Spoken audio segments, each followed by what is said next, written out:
Recently I've been watching different videos on Canadian military history, and one of my viewers recommended a topic they think I should watch, and it's about something called the Devil's Brigade.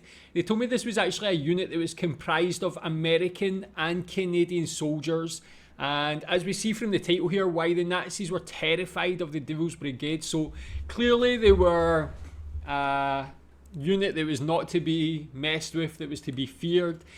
Interested to learn about this. Tell me if you know about this unit, or tell me what you know about the Devil's Brigade. Let's watch this and we can learn about it anyway.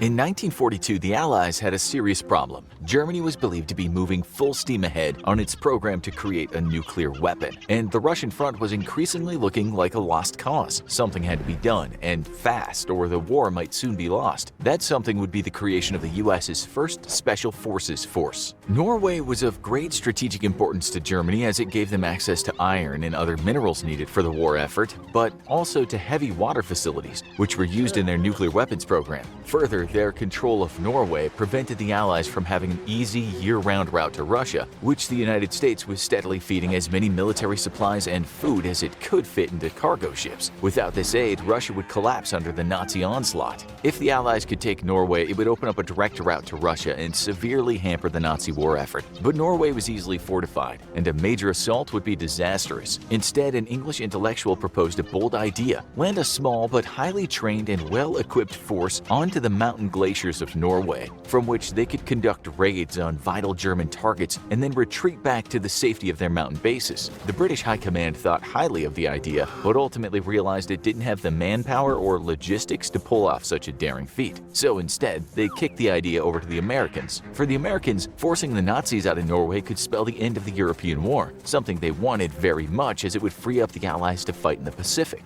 Plans to land an elite commando force behind enemy lines, which would live off the mountains, were quickly adopted, and the first Special Service Force was born. Recruitment for the FSSF was undertaken via posters at various military bases. The advertisements asked for daring individuals in good physical shape who had experience as mountaineers, skiers, hunters, game wardens, lumberjacks, and the sort. The US wouldn't undertake the effort alone, though, and the unit would end up being made up of half Americans and half Canadians. That's cool. So I actually never knew this was a thing. So has there ever been, I mean, this is actually the creation of American Special Forces, which is obviously has this reputation for being one of the best at the moment, but to see the origins was like a joint venture, you could say, between the USA and Canada, I think it's like very interesting. I don't know how many people know that. Maybe that's common knowledge. I'm just obviously uneducated in that respect, but it's cool for me. Interested to see where they go from here. The FSSF would consist of 3 regiments and 1 services battalion, with half the officers and 1/3 of the enlisted men being Canadian.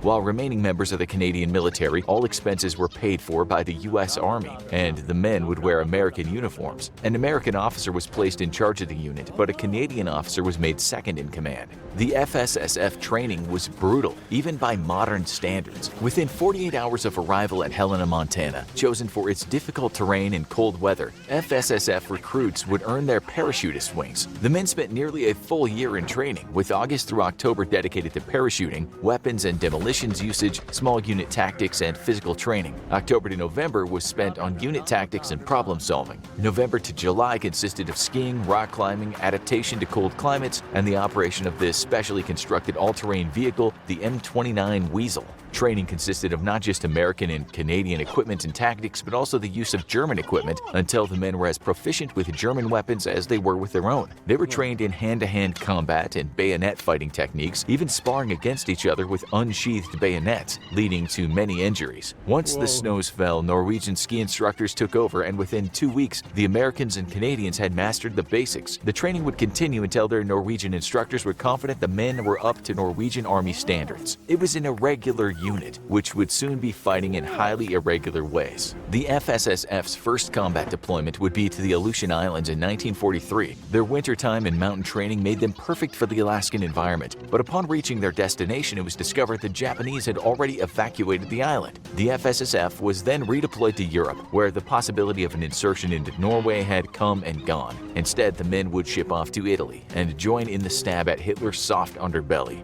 Yeah, it's interesting that I watched that video recently that was kind of about that battle between the USA and Canada when they approached that Pacific island to get rid of the Japanese who ended up not being there. But I didn't know that the origins where they were actually this unit working together as like an official thing. I thought it was just like who was in that area at the time, basically. Cool. Here, they would have their baptism by fire, trying to take an objective many Allied troops had lost their lives trying to take. Immediately upon arrival, the FSSF had their mountaineering skills put to the test. The Allied push into Italy was being severely hampered by two strong German defense positions, one at Monte la Defensa and another at Monte la Remetanea. Previous assaults on these strongholds had yielded nothing but terrible losses for the Allies. The FSSF would have to prove they could succeed where everyone else had failed. If they didn't, the Allied push to Rome would falter. La Defensa would be the first target to be attacked. On the 2nd of December, the 2nd Regiment was tucked into within 6 miles of the base of the mountain, after which the men disembarked and moved on foot through the forest. Ahead of them lay a 6-hour march, uphill, through difficult terrain, with a hornet's nest full of Nazis waiting for them. A force of 600 men had reached the base of the mountain and took a rest, then under the cover of dusk began their ascent of La Defensa.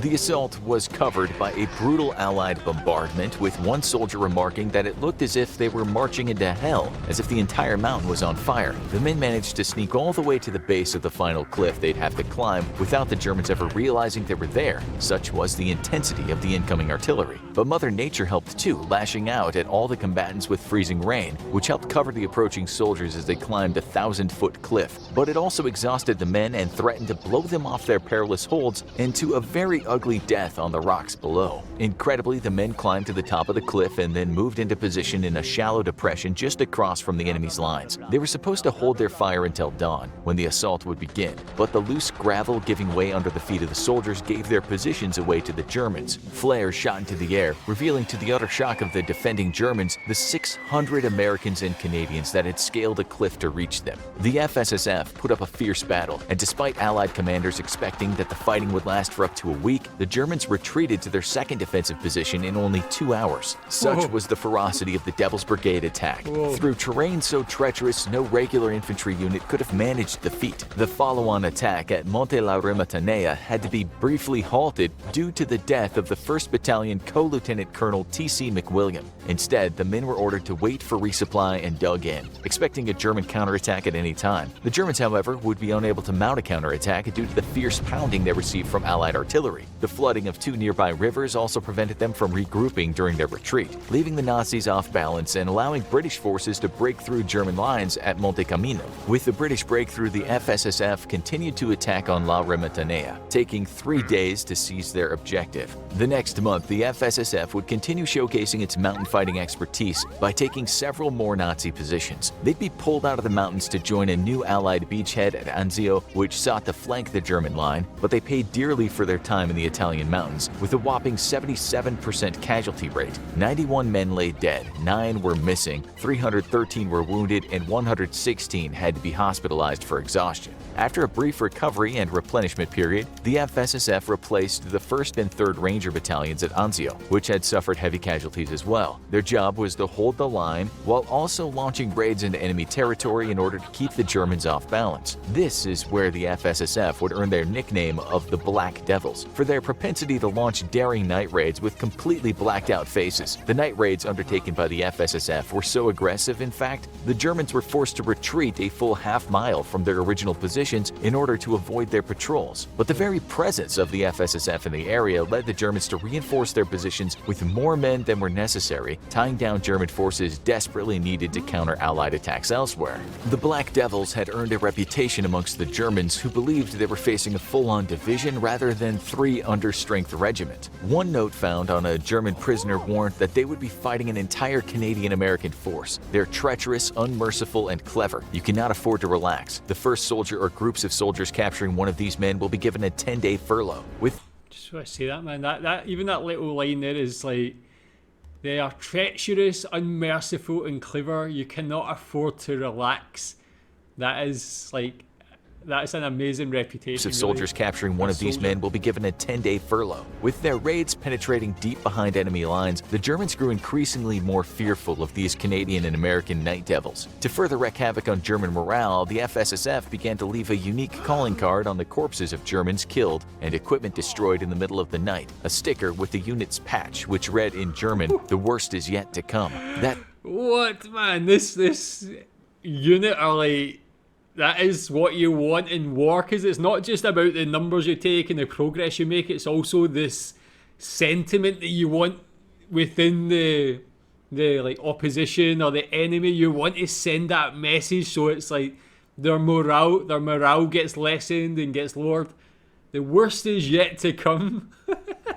The logo is like so cool as well, man.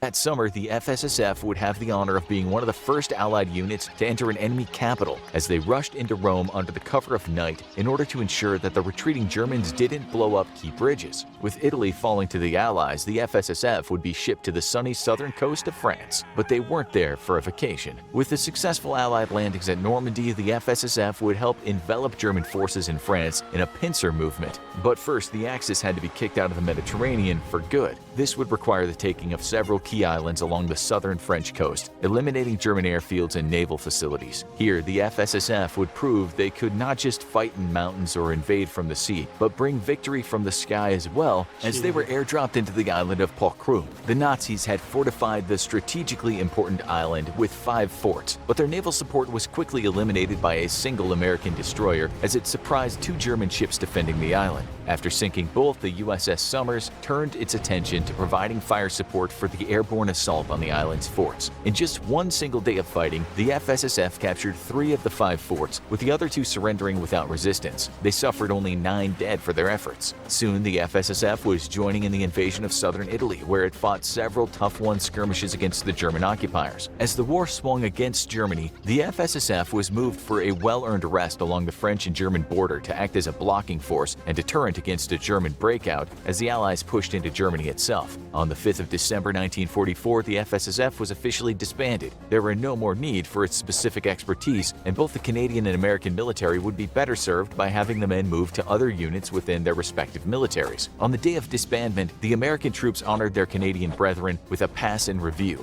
Eyes right, officers salute. The FSSF would be direct descendants of the U.S. Army Special Forces and laid the groundwork for training, doctrine, and tactics employed by American Special Forces to this day. Every 5th of December, American and Canadian Special Forces still celebrate December 5th, along with surviving members of the FSSF. Now, go watch Hitler's Secret Weapon. That is insane. Can we bring them back, man? What a fighting force, like, everywhere. I guess, like, you see how they were trained before they actually went into action. They actually trained, even though it was during World War II, they weren't rushed into, like, operation. They were, like, very meticulously trained beforehand on everything, on these different conditions and so on as well. Like, obviously it required specific skills for where they were going first into those, like, into that snowy mountainous region and stuff, but they obviously got such intense training that, like, it really showed when they went into action. Like, I don't know how I've never heard of them, the Devil, I mean, just a cool name, the Devil's Brigade, but also, like, how well they worked together, how effective they were, like, how they really instilled fear in the enemy. And they were just relentless, moving on anywhere they went, and just so successful. Like, that's fantastic. I embarrassingly never knew anything about this unit, so really glad to have learned about it. Would love to learn more.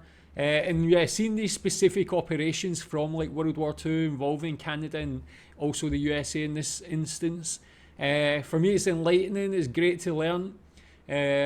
Again, I've said on other videos, I'm just happy we were allies. Like, having this on your side definitely is going to help, of course. Is there any ways that, like, the Canadian and American military still work in any sort of thing like this today? But yeah, when they team up, like, seems like nothing could beat them. So tell me what you think about this one. Thanks.